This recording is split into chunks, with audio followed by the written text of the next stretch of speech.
Hey everyone, welcome back to the channel. If you've ever struggled with sharing or reporting your Asana projects, today's video is going to solve that for you.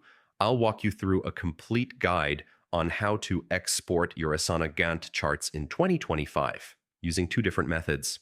Stick around until the end because I'll also share which option works best depending on your needs. Let's dive in. Method 1. Exporting as CSV directly from Asana. This method is quick, simple, and doesn't require any extra tools.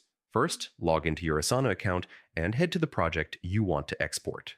On the project page, look for the three-dot Project Actions menu at the top. From there, click on Export/Print and select CSV as your format. The CSV file will download to your computer, and you can open it with Excel, Google Sheets, or any spreadsheet program. While it doesn't give you a visual timeline straight away, it lays out all your tasks, deadlines, and dependencies in a structured way that you can reformat or build into a chart yourself. Method 2. Exporting via Instagantt. If you want something more visual and closer to a classic Gantt chart, this method is for you. Go to Instagantt's website and connect it with your Asana account. Once your project is synced, you'll see your tasks laid out in a timeline view, basically a live Gantt chart. From here, you can click on Export and Share and choose the format that works best for you. This option is especially handy if you need to present progress to clients or teams in a polished visual way. Key takeaways.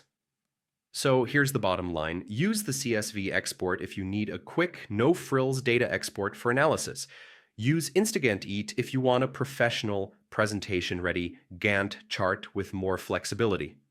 Either way, exporting your Asana Gantt chart makes reporting, tracking, and managing your projects a whole lot easier. And that's it, your full guide to exporting Asana Gantt charts in 2025.